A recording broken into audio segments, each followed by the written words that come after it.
Hi, Angel. Good to see you. Likewise, likewise. Good to see you. So we are here today because we've been receiving a lot of messages from our C-level counterparts online on LinkedIn and other sources and other meetings and gatherings that we organize almost every single week. And if you had to summarize, what's top of mind right now of most of the C-level executives in the organizations in the world regarding of the industry, what would you say?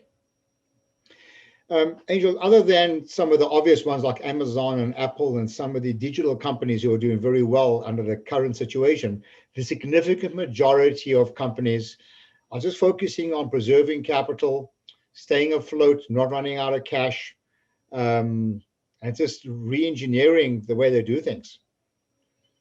And obviously we know that most of the companies, most of the industries are also have gone from working face to face to working remote. So yes, that actually increases, that makes the entire equation a little bit more complicated, right? Because people are working remotely. Yeah. So is there a way in which preserving capital, in which mitigating risk could be done in a more efficient way with everybody working remotely today?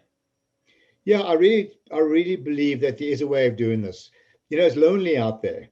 And when people are out there sitting in front of a computer screen on their own, it's very hard to connect what they do to what the shareholders look at.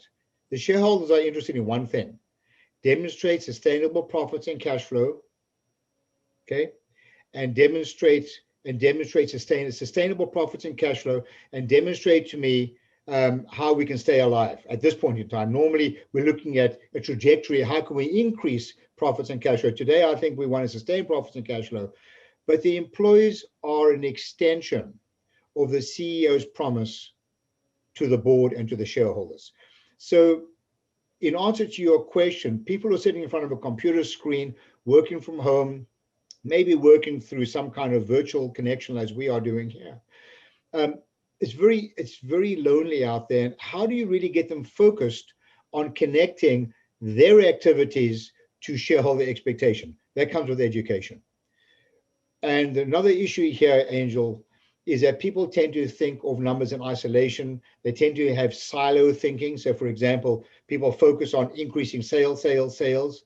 But I like to use the expression, so what? Sales are up and we're busy, but what about operating costs? What about operating capital? What about cash flow? And if everybody understood the financial implications of what they did without thinking in a silo and could think the bigger picture, I really believe, and I've experienced this over and over again, that people's behavior and the way they think would actually change. In the last 25 years, you've trained more than 20,000 business operators and C-level executives in corporations all over the world of many different sizes, many different industries. Yeah. If you had to say that's something that they all have in common when you start working with them, what would you say you see? Do you think that in the beginning, everybody is aware of the consequences, of the implications of their decisions on a daily basis? Oh my word. I've tested thousands and thousands and thousands of people across the board, from entrepreneurs to C-level executives to CEOs of companies. And in my experience, non-financial operators and organizations are less than 40% financially literate, even at a basic level. Just what is the role of a P&L, balance sheet, some simple questions. Less than 40% financially literate. Can you imagine if people don't understand the financial implications of what they do and they work in a silo? Can you imagine how much profit is slipping through the cracks? And because basically they don't know what they don't know. It's a huge problem in organizations, Angel, across the board. Let me ask you a tricky question. Yeah. How many people in an organization do have signing power in their bank accounts? When I do workshops, and sometimes I speak at conferences and ask people to show me on their fingers, how many people have signing power? And they say 1, 5, 3. I said, you're all wrong. Everybody has signing power on your bank account. Your employees are the custodians of your company's profits, and they are an extension, in effect, of the pen that is signing the checks. The time that check gets signed, it's too late. So what are you going to do? Go back and tell someone, well, I'm not going to pay for this labor cost because we screwed up and to do a rework on our job, or you overpaid a vendor, or we were inefficient. It's not going to happen. It's too late. You've got to deal with this at the root of the issue, not when you sign the checks.